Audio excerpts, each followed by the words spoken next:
നമസ്തേ. ജ്ഞാനകർമ്മ സന്യാസയോഗം എന്ന 4-ാം അധ്യായത്തിൽ നാം ജ്ഞാനത്തെക്കുറിച്ചും അതുപോലെ തന്നെ കർമ്മസന്യാസത്തെക്കുറിച്ചും സാമാന്യമായി മനസ്സിലാക്കിയിട്ടുണ്ട്. എന്താണ് ജ്ഞാനം? ആ അധ്യായത്തിൽ പറയുന്നത് ജ്ഞാനം എന്ന് പറഞ്ഞു കഴിഞ്ഞാൽ ഇനി നമ്മളിൽ മോഹമുണ്ടാക്കാത്ത അറിവ് ഏതാണോ അതാണ് ജ്ഞാനം. നമ്മൾ കാമങ്ങൾക്ക് വിധേയരാകാൻ പാടില്ല. കാമങ്ങൾ നമ്മെ കീഴടക്കാൻ പാടില്ല.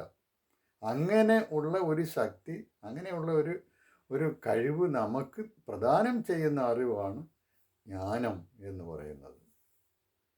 ഇനി അത് തന്നെ വേറൊരു കാര്യം കൂടി ചെയ്യണം. അതായത് എല്ലാ ഭൂതങ്ങളെയും നമ്മിൽ തന്നെ കാണാൻ അത് നമ്മെ പര്യാപ്തരാക്കണം. അങ്ങനെ രണ്ട് കാര്യങ്ങൾ ചെയ്യുന്ന അറിവാണ് യഥാർത്ഥത്തിൽ ജ്ഞാനം എന്ന് പറയുന്നത്. ഈ ജ്ഞാനം നാം നേടേണ്ടത് ആരോടെങ്കിലുമൊക്കെ അറിവുള്ളവരോട്, പണ്ഡിതന്മാരോടൊക്കെ ചോദിച്ച് മനസ്സിലാക്കി അവരുടെ സേവ ചെയ്ത് അങ്ങനെ നേടിയെടുക്കേണ്ടതാണ്. ഇനി കർമ്മസന്യാസം എന്ന് പറഞ്ഞാൽ എന്താണ്? സന്യാസം എന്ന വാക്കിൻ്റെ അർത്ഥം തന്നെ ത്യജിക്കുക എന്നാണ്. കർമ്മസന്യാസം എന്ന് പറഞ്ഞു കഴിഞ്ഞാൽ അപ്പോൾ കർമ്മങ്ങളെ ത്യജിക്കുക എന്നുള്ളതാണ്. കർമ്മങ്ങളെ ത്യജിക്കുക എന്ന് പറഞ്ഞാൽ അതെങ്ങനെയാണ് സാധ്യമാകുക? കർമ്മങ്ങൾ ചെയ്യാതിരിക്കാൻ പറ്റത്തില്ല. കർമ്മങ്ങൾ ഈ ഭൗതിക ലോക ജീവിതത്തിൽ നമുക്ക് കർമ്മങ്ങൾ അനുപേക്ഷണീയമാണ്. ഭഗവാൻ തന്നെ പറയുന്നുണ്ട്, 3-ാം അധ്യായത്തിലൊക്കെ പറയുന്നുണ്ട്. അദ്ദേഹം തന്നെ ഇനി ഒന്നും തനിക്ക് സാധിക്കാനില്ലെങ്കിലും, ഒന്നും നേടാനില്ലെങ്കിലും, നേടേണ്ടതെല്ലാം നേടിക്കഴിഞ്ഞിട്ടുണ്ടെങ്കിലും അദ്ദേഹം സദാ കർമ്മം ചെയ്തുകൊണ്ടിരിക്കുന്നു എന്നാണ്. കർമ്മം ചെയ്യാതെ ശരീരയാത്ര പോലും സാധ്യമാവുകയില്ല. എന്നുവെച്ചാൽ ശരീരത്തെ പോലും സംരക്ഷിക്കാൻ നമുക്ക് പറ്റത്തില്ല. അപ്പം കർമ്മം അനിവാര്യമാണ്. പിന്നെ എങ്ങനെയാണ് കർമ്മങ്ങളെ ഉപേക്ഷിക്കുന്നത്? അത് കർമ്മങ്ങൾ ചെയ്യാതിരിക്കുകയല്ല, എന്നാൽ കർമ്മഫലങ്ങളെ തങ്ങളിലേക്ക് തന്നെ കവർന്നെടുക്കാതെ അത് ലോകത്തിനായിട്ട് സമർപ്പിക്കുക എന്നുള്ളതാണ്. അതാണ് കർമ്മസന്യാസം. അത് കർമ്മങ്ങളെ ത്യജിക്കുന്നതിന് പകരം ഫലങ്ങളെ ത്യജിക്കുക. ഇതാണ്. അങ്ങനെയാണെങ്കിൽ ഇത് രണ്ടും തമ്മിലുള്ള ഒരു സാമ്യം എന്താണ്? കർമ്മങ്ങളെ ത്യജിക്കുക എന്ന് പറഞ്ഞാൽ നമ്മളപ്പോൾ കർമ്മങ്ങളാൽ ബന്ധിക്കപ്പെടുകയില്ല. കർമ്മഫലങ്ങളെ ത്യജിക്കുക എന്ന് പറഞ്ഞു കഴിഞ്ഞാൽ നമ്മളതായിട്ട് അത് എടുക്കുന്നില്ല. കർമ്മഫലങ്ങൾ നമ്മളുടേതാണെന്ന് നമുക്ക് അതിനോട് നമ്മൾ അധികാരം പ്രയോഗിക്കുന്നില്ല. കർമ്മണ്യേവ അധികാരസ്ഥേ മാ ഫലേഷു കഥാചന. ഫലങ്ങളിൽ അധികാരം പാടില്ല എന്നാണ് 2:47 ശ്ലോകത്തിൽ പറയുന്നത്. അതുതന്നെ അങ്ങനെയാണ് ചെയ്യേണ്ടത്. അതുതന്നെയാണ് തുടർന്ന് ഇങ്ങോട്ട് കർമ്മസന്യാസം അല്ലെങ്കിൽ നൈഷ്കർമ്മ്യ സിദ്ധി എന്ന സിദ്ധിയെക്കുറിച്ചും പറഞ്ഞുകൊണ്ടിരിക്കുന്നത്. അത് ഈ 4-ാം അധ്യായത്തിൽ തന്നെ പറയും. തെക്വാ കർമ്മഫലാസംഗം നിത്യതൃപ്തോ നിരാശ്രയ കർമ്മണ്യ അഭിപ്രവൃത്തോപി ന കിഞ്ചിത് കരോതി സഹ. അയാൾ ഒന്നും ചെയ്യുന്നില്ല. എപ്പോഴാണ്? അയാൾ കർമ്മഫലങ്ങളിലുള്ള സംഘം ഉപേക്ഷിക്കുന്നു. എന്നിട്ട് നിത്യതൃപ്തനായിട്ട് ഒന്നും തനിക്ക് വളരെ തൃപ്തിയോടുകൂടി, ശ്രീകൃഷ്ണൻ്റെ അവസ്ഥ പറഞ്ഞതുപോലെ തൃപ്തിയോടുകൂടി എല്ലാ കർമ്മങ്ങളിലും ഏർപ്പെടുന്നു. അപ്പോൾ എന്തിനാണ് അങ്ങനെ ഏർപ്പെടുന്നത്? കർമ്മങ്ങൾ ഈ ലോകത്തിൻ്റെ സംഗ്രഹത്തിനായിട്ടാണ്, ഈ ലോകത്തെ മുന്നോട്ട് നയിക്കുന്നതിനായിട്ടാണ്, മുന്നോട്ട് കൊണ്ടുപോകുന്നതിനായിട്ടാണ്. നമ്മൾ ഇവിടുന്ന് എന്തെങ്കിലും എടുക്കുമ്പോൾ നമ്മൾ അങ്ങോട്ടൊന്ന് കൊടുക്കണം. ആ കൊടുക്കുന്നത് നമുക്ക് സ്വന്തമായിട്ടുള്ളതെന്ന് പറഞ്ഞാൽ നമുക്ക് സ്വന്തമായിട്ട് അധികാരം പ്രയോഗിക്കാനും നമുക്ക് സ്വന്തമായിട്ട് തീരുമാനമെടുക്കാനും ഒക്കെ നമുക്ക് അധികാരമുള്ള ഒറ്റ കാര്യമേ ഉള്ളൂ. അത് നമ്മുടെ കർമ്മമാണ്. അതാണ് കർമ്മണ്യേവ അധികാരസ്ഥേ എന്ന് പറയുന്നതിൻ്റെ അർത്ഥം. ആ അധികാരമാണ് നമ്മൾ അങ്ങോട്ട് ത്യജിക്കുന്നത്. കർമ്മങ്ങൾ ത്യജിക്കുക എന്ന് പറഞ്ഞ് കർമ്മഫലങ്ങളെ ത്യജിക്കുക. രണ്ടും നമ്മളെ കർമ്മബന്ധനത്തിൽ നമ്മളെ മുക്തരാക്കുന്നു. അതുകൊണ്ടാണ് കർമ്മസന്യാസം എന്ന് പറഞ്ഞാൽ കർമ്മങ്ങളെ ത്യജിക്കുന്നതിന് പകരം കർമ്മഫലങ്ങളെ ത്യജിക്കുക എന്നുള്ള അവസ്ഥയിലേക്ക് എത്തുന്നത്. കർമ്മഫലങ്ങളെ ത്യജിച്ചാൽ നമ്മളതിൻ്റെ ഫലം നമ്മളതായിട്ട് മാത്രം ഉപയോഗിക്കുന്നില്ല. അപ്പോൾ നമുക്കതിൻ്റെ ഉത്തരവാദിത്വം കുറയും, ഇല്ലാതാകും. എല്ലാവർക്കും കൂടി നൽകുകയാണ്, ലോകത്തിനായിട്ട് സമർപ്പിക്കുകയാണ്. അതാണ് കർമ്മസന്യാസം എന്ന് പറയുന്നത്. അപ്പോൾ ഇത്രയും പറഞ്ഞപ്പോഴത്തേക്ക് അർജുനനൊരു സംശയം. അർജുനൻ ചോദിക്കുകയാണ്, ഈ കർമ്മസന്യാസത്തെക്കുറിച്ചും അതുപോലെ തന്നെ കർമ്മയോഗത്തെക്കുറിച്ചും അങ്ങ് പറയുന്നുണ്ടല്ലോ, അതിലേതാണ് ശ്രേയസ്കരമായിട്ടുള്ളത്? അതെനിക്ക് പറഞ്ഞു തരൂ എന്നാണ്. അപ്പോൾ 5-ാം അധ്യായത്തിൻ്റെ തുടക്കം ആ ചോദ്യത്തോടു കൂടിയാണ്.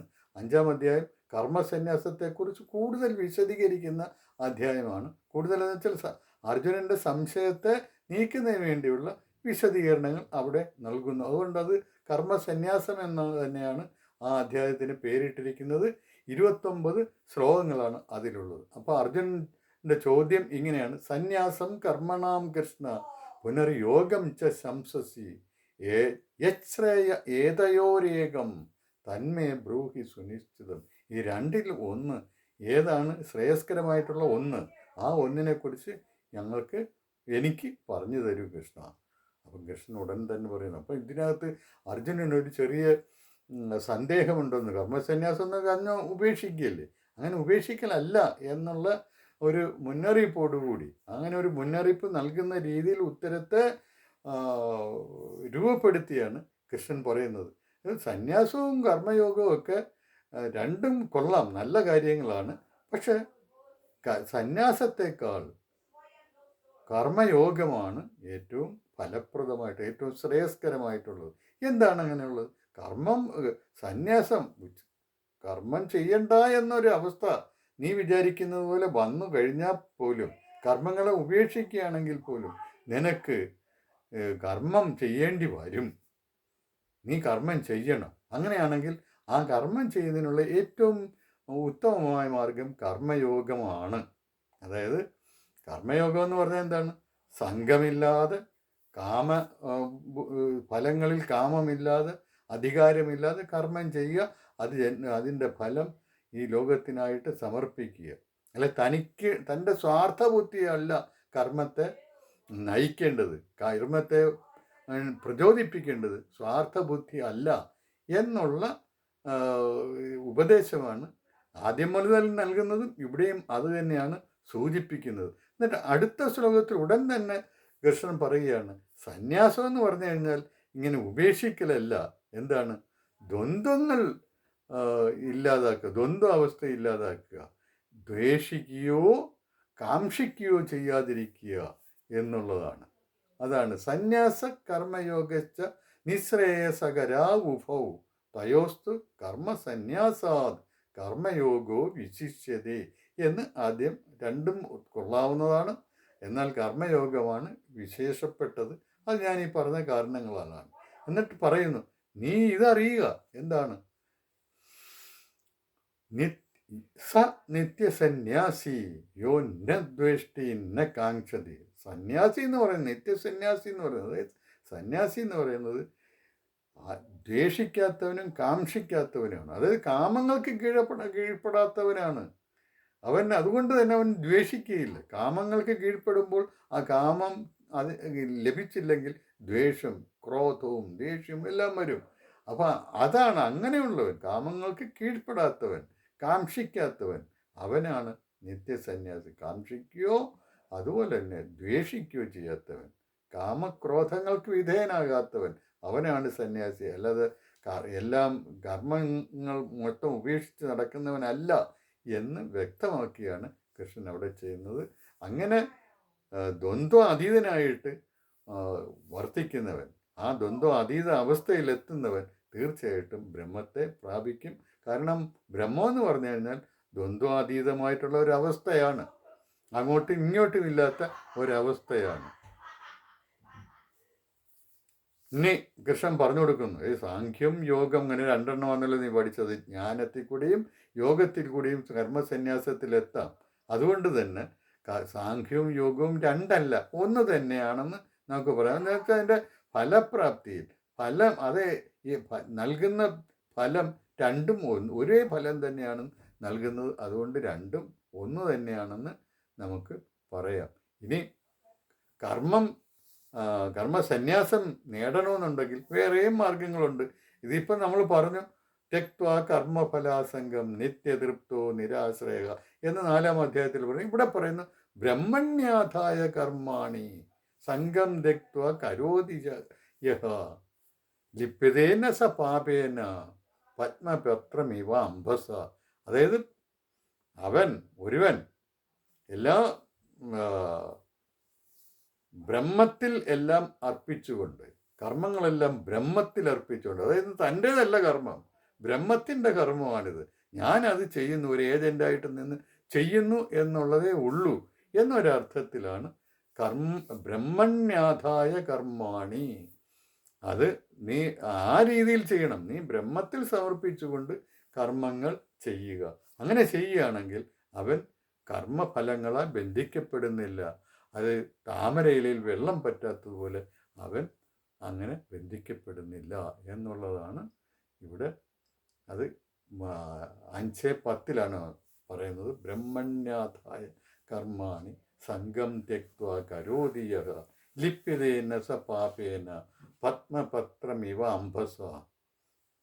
ഇത് ഇത് ഈ ഒരു കർമ്മസന്യാസത്തെക്കുറിച്ച് കുറച്ചുകൂടെ വിപുലമായിട്ടുള്ള കാര്യങ്ങൾ പറയുകയാണ്. എപ്പോഴും നമ്മൾ കർമ്മം ഞാനത് ചെയ്യുന്നു എന്നുള്ള ആ ഒരു ബുദ്ധിയോടുകൂടി അല്ല ചെയ്യേണ്ടത്.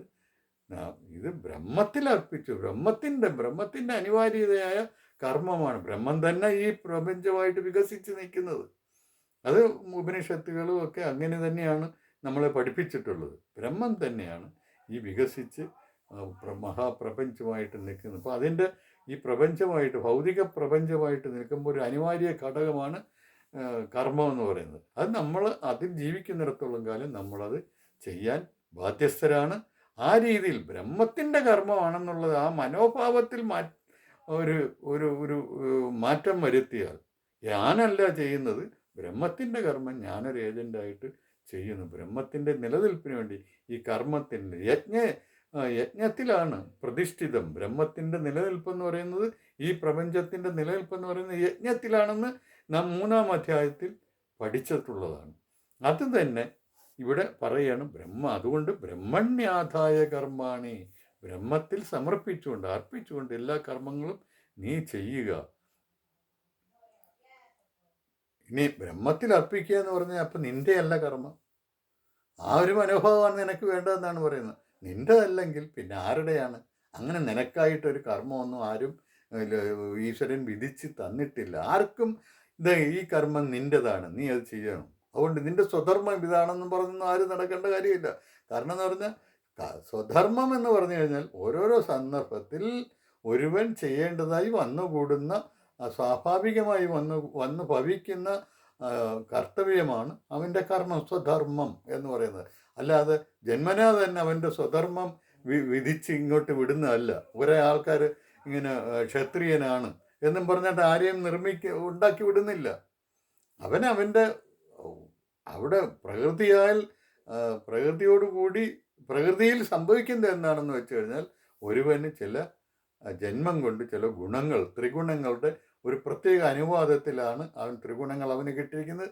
ആ ത്രിഗുണങ്ങളുടെ അടിസ്ഥാനത്തിൽ അവന് എന്ത് കർമ്മം ചെയ്യുന്നു, ആ കർമ്മം ചെയ്യുന്ന അവൻ്റെ അധികാരമാണ്. അത് നേരത്തെ ആർക്കും തീരുമാനിക്കാൻ പറ്റുന്നതല്ല. അങ്ങനെ എന്ത് കർമ്മം ചെയ്യുന്നു എന്നുള്ളതിൻ്റെ അടിസ്ഥാനത്തിലാണ് അവൻ്റെ വർണ്ണം നിശ്ചയിക്കുന്നത്. അതാണ് ഗുണകർമ്മ വിഭാഗശഃ എന്ന് നമ്മൾ 4-ാം അധ്യായത്തിൽ 13-ാം ശ്ലോകത്തിൽ പഠിച്ചിട്ടുള്ളത്.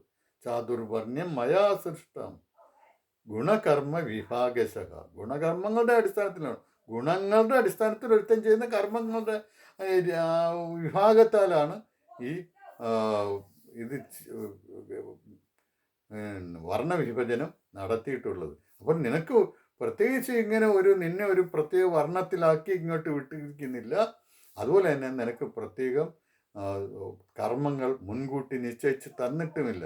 അതാണ് ഇവിടെ ആ വലിയൊരു പ്രഖ്യാപനമാണ് ഇവിടെ ഗീതയിൽ 5:14, 5:15 ശ്ലോകങ്ങളിൽ പറയുന്ന 5:14 ശ്ലോകത്തിൽ പറയുന്നതാണ്. ന കർത്തൃത്വം ന കർമാണി ലോകസ്യ സൃജതി പ്രഭു. ഈ ലോകത്തിനായിട്ട് ഒരു ഇന്ന ആളിനെ കർത്താവായിട്ടോ അല്ലെങ്കിൽ ഇന്ന കർമ്മങ്ങൾ ഇന്ന ആളുകൾക്കോ എന്ന് പറഞ്ഞിട്ടൊന്നും ആരും ഒന്നും ചെയ്തിട്ടില്ല. ഈശ്വരൻ അങ്ങനൊന്നും സൃഷ്ടിച്ചു കൊടുത്തിട്ടില്ല. എല്ലാം സ്വഭാവത്തിനനുസരിച്ച് സംഭവിക്കും. ഇന്ന കർമ്മഫല സംയോഗവും ഈശ്വരൻ ചെയ്യുന്നില്ല. അതായത് ഓരോ കർമ്മത്തിനും അതിൻ്റെതായ ഫലം അയാളിലേക്ക് എത്തിക്കുന്ന പരിപാടിയൊന്നും ഈശ്വരനില്ല. ഇതൊക്കെ എങ്ങനെയാണ് സംഭവിക്കുന്നത്? ഇത് സ്വഭാവസ്തു പ്രവർത്തതേ. സ്വഭാവമാണ് പ്രവർത്തിക്കുന്നത്. സ്വഭാവം എന്ന് പറഞ്ഞു കഴിഞ്ഞാൽ ഈശ്വരൻ ഈ ഭൗതിക പ്രപഞ്ചമായി എങ്ങനെ അവതരിച്ചിരിക്കുന്നുവോ അതാണ് സ്വഭാവം. സ്വഭാവം, തൻ്റെ ഭാവം, തൻ്റെ ഭൗതിക ഭാവം, അതാണ് സ്വഭാവം എന്ന് പറയുന്നത്. താൻ എങ്ങനെ സംഭവിച്ചിരിക്കുന്നു, ഈ ഭൗതിക രൂപങ്ങളിൽ എങ്ങനെ സംഭവിച്ചിരിക്കുന്നു, അതിനനുസരിച്ച് നടക്കും. അതിനകത്ത് പിന്നൊരു മാറ്റമൊന്നും ഈശ്വരൻ താൻ പോലും നടത്തുന്നില്ലെന്നാണ് ഇതിൻ്റെ അർത്ഥം. അപ്പേ സ്വഭാവസ്തു പ്രവൃത്തി, ആ സ്വഭാവം എന്നുള്ളത് നാം മനസ്സിലാക്കണം.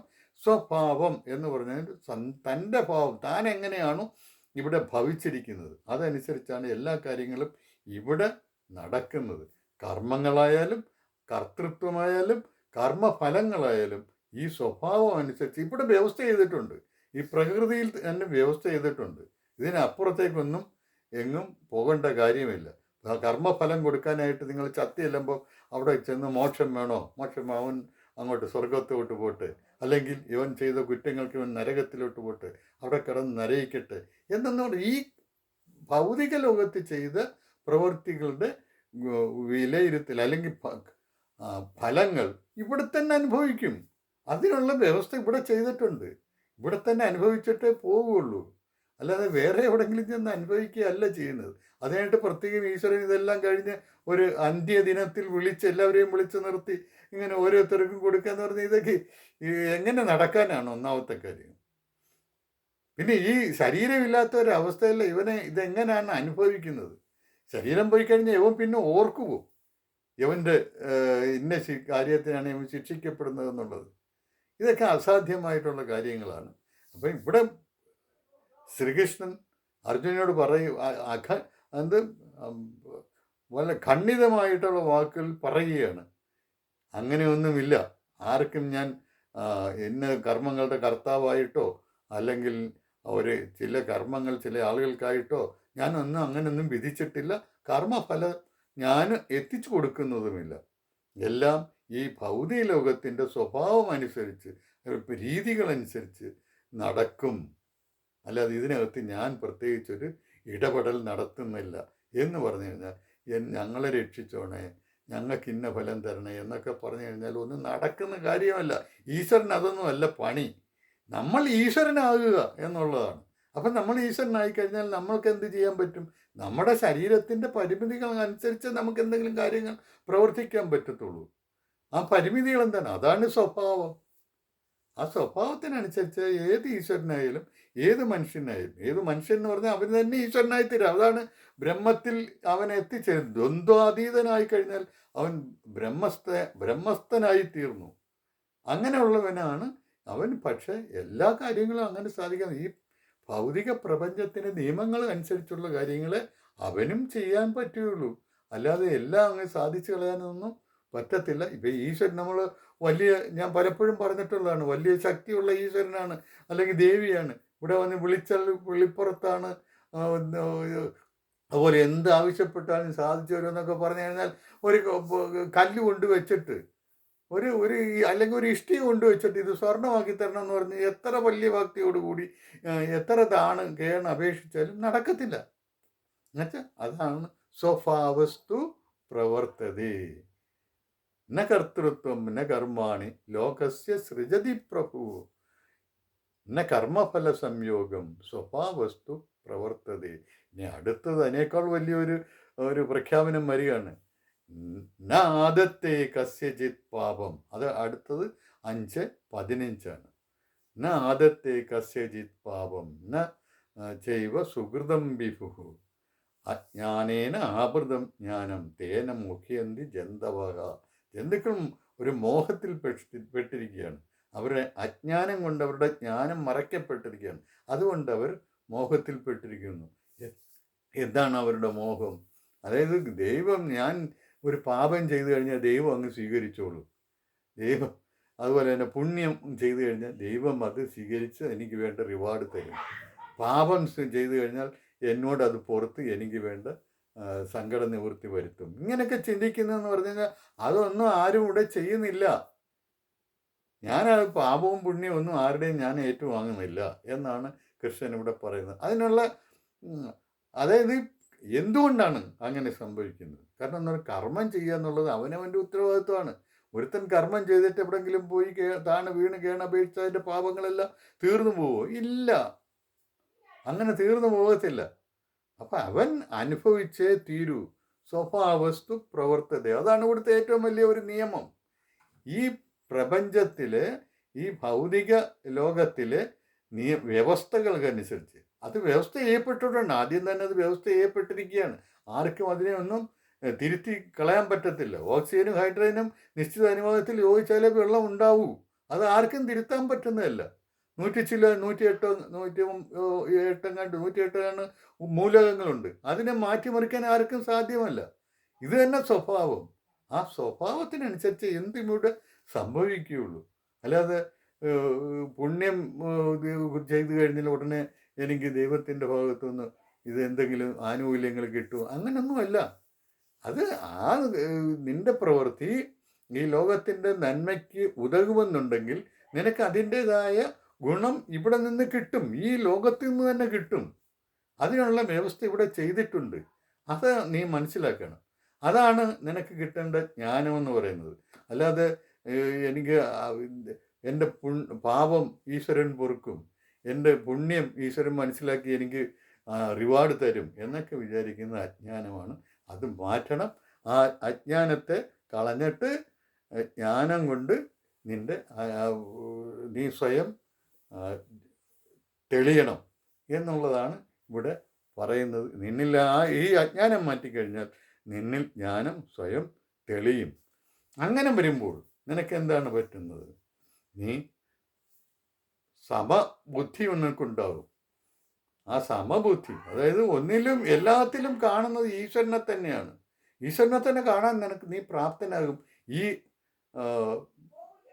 ജ്ഞാനം കിട്ടിക്കഴിഞ്ഞാൽ, ഈ അറിവ് കിട്ടിക്കഴിഞ്ഞാൽ എല്ലാത്തിലും നിനക്ക് ഈശ്വരനെ തന്നെ കാണാൻ പറ്റും. അങ്ങനെ രൂപവ്യത്യാസങ്ങൾ എന്തുമായിക്കൊള്ളട്ടെ, പക്ഷെ അതിന് പിന്നിൽ, അതിനതീതമായിട്ട് അതിനുള്ളിൽ വർത്തിക്കുന്ന ഈശ്വരത്വമുണ്ടല്ലോ, അതിനെയാണ് അറിവുള്ളവൻ കാണുക. അതാണ് പണ്ഡിത ദർശനം. പണ്ഡിതന്മാരുടെ ദർശനം എന്ന് പറയുന്നത് അവരതെങ്ങനെയാണ് ചെയ്തത്, അതാണ്. അങ്ങനെ കാണുന്നതിനാണ് പാണ്ഡിത്യം എന്ന് പറയുന്നത്. ഇവിടെ പറയുന്നു 5:18 വിദ്യാവിനയ സമ്പന്നേ ബ്രാഹ്മണേ ഗവിഹസ്തിനി ശുനിചൈവ സ്വപാകേച്ച പണ്ഡിതാ സമദർശിന. പണ്ഡിതന്മാർ സമമായിട്ടേ കാര്യങ്ങൾ കാണുള്ളൂ. എങ്ങനെയാണ്? വിദ്യാവിനയ സമ്പന്നനായ ബ്രാഹ്മണനിലായിക്കോട്ടെ, ഒരു പശുവിലായിക്കോട്ടെ, ഒരു ആനയിലായിക്കോട്ടെ, ഒരു നായിലാകട്ടെ, നായ തിന്നുന്നവനായിരിക്കട്ടെ, പണ്ഡിതന്മാർ ഏകത്വം ദർശിക്കും. ഈ വൈവിധ്യമാർന്ന രൂപങ്ങൾക്ക് അതീതമായിട്ടുള്ള ഏകത്വമാണ് നമ്മൾ കാണേണ്ടത്. അതാണ് സമത്വ ദർശനം.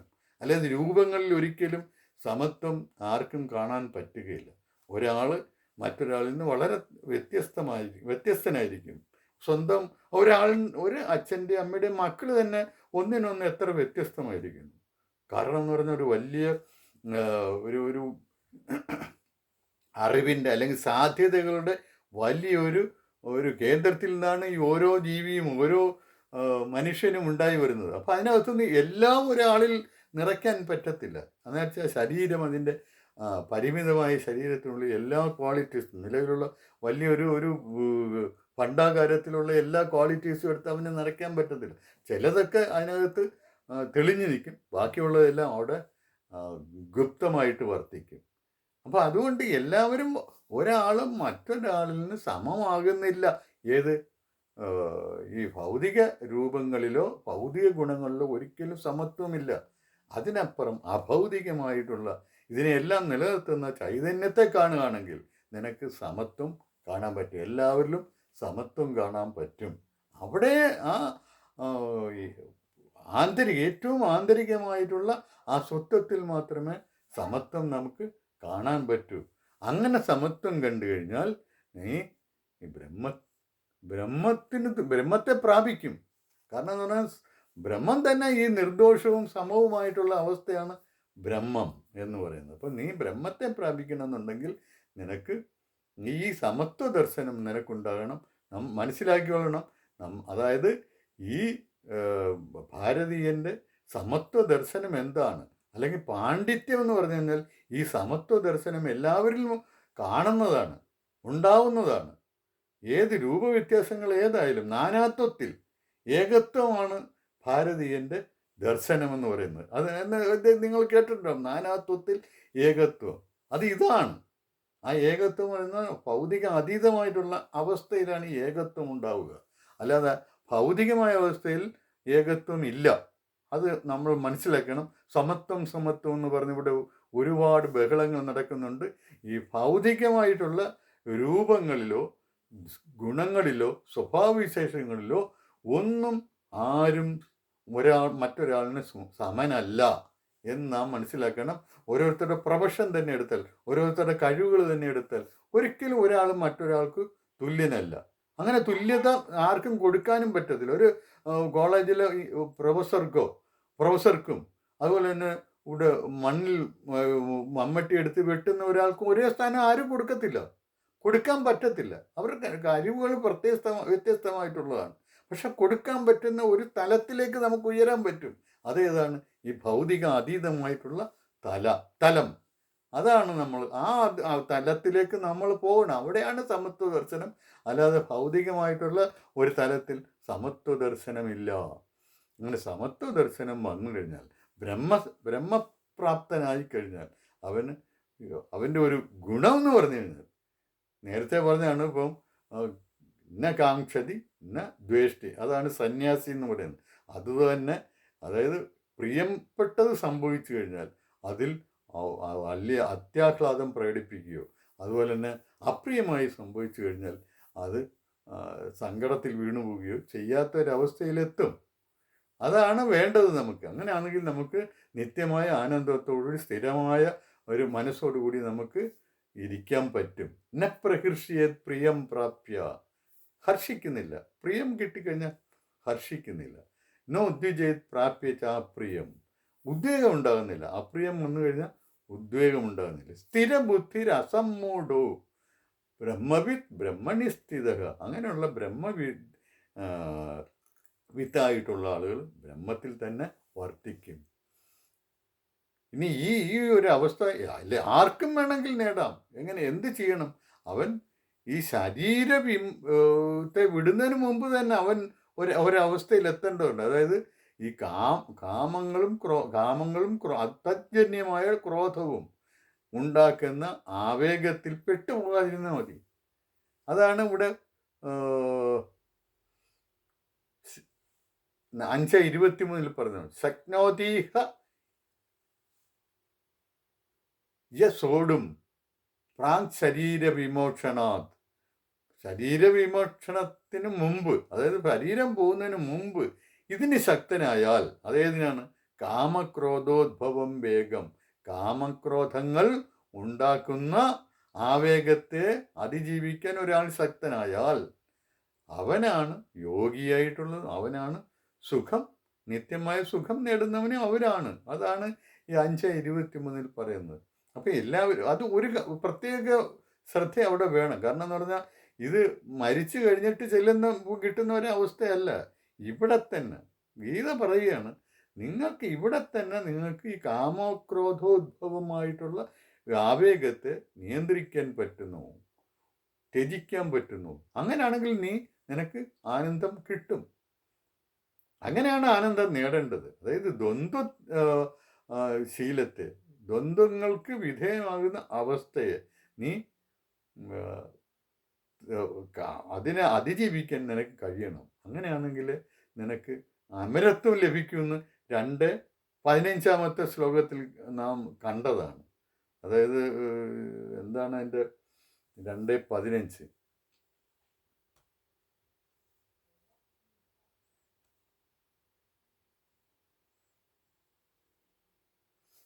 മാത്രാസ്പർശാസ്തു കൗന്ദേയ 2:16 യം ഹി ന വ്യഥയന്ത്യേതി പുരുഷം പുരുഷർഷഭ സമദുഃഖ സുഖം ധീരം സ്വ അമൃതത്വായ കൽപ്പതേ. അതായത് ഈ ശീതോഷ്ണ സുഖദുഃഖങ്ങളെ, ആ ദ്വന്ദ്ങ്ങളെ അവയാൽ മഥിക്കപ്പെടുന്നില്ലയോ അവർ തുല്യമായ സുഖവും ദുഃഖത്തെയും തുല്യമായി കാണുന്ന അവർ അമൃതത്വത്തെ പ്രാപിക്കും. അതുതന്നെയാണ് ഇവിടെ പറഞ്ഞുകൊണ്ട് വരുന്ന കാര്യം. ന പ്രഹർഷ്യത് പ്രിയം പ്രാപ്യ എന്നൊക്കെ പറഞ്ഞ അതേ കാര്യം തന്നെയാണ്. അതായത് ഒരേ കാര്യം പല രീതിയിൽ പല സന്ദർഭത്തിനനുസരിച്ച് അവതരിപ്പിക്കുകയാണ് കൃഷ്ണൻ ഇവിടെ ചെയ്യുന്നത്. ഇവിടെ ഇപ്പോൾ അർജുനൻ ചോദിച്ച ഒരു ചോദ്യത്തിന് ഉത്തരമായിട്ടാണ് ഈ കാര്യങ്ങളൊക്കെ പറയുന്നത്. അപ്പോൾ ഇവിടെ പറഞ്ഞുകൊണ്ട് വരുന്നത്, നിനക്ക് ഇങ്ങനെ കാമക്രോധങ്ങൾ ഉണ്ടാക്കുന്ന ആവേഗത്തെ ഇവിടെ തന്നെ ഉപേക്ഷിക്കാൻ പറ്റുന്നുണ്ടെങ്കിൽ നീ നിത്യമായ ആനന്ദത്തെ പ്രാപിക്കും. അപ്പം ഋഷിമാരൊക്കെ ഇതുപോലെ ആനന്ദത്തെ പ്രാപിച്ചവരോട് ചിഹ്നദ്വൈത, അതായത് ഈ ദ്വന്ദ്വബോധത്തെ അവർ ഉപേക്ഷിക്കുന്നു. അങ്ങനെ ആകുമ്പോൾ അവർ ബ്രഹ്മത്തെ പ്രാപിക്കുന്നു. ഇത്രയും കാര്യങ്ങൾ പറഞ്ഞുകൊണ്ടാണ് ഈ 5-ാം അധ്യായം അവസാനിക്കുന്നത്. ഇനി അടുത്തത് 6-ാം അധ്യായത്തിലേക്ക് പോവുകയാണ്. ഇതിനെ തുടർന്നുള്ള ചില കാര്യങ്ങളാണ് അതിൽ പറയുന്നത്. ധ്യാന യോഗമെന്നോ ആത്മസംയമന യോഗം എന്നോ അതിനെ വിളിക്കുന്നുണ്ട്. 6-ാം അധ്യായത്തിലേക്ക് നമുക്ക് പോകാം.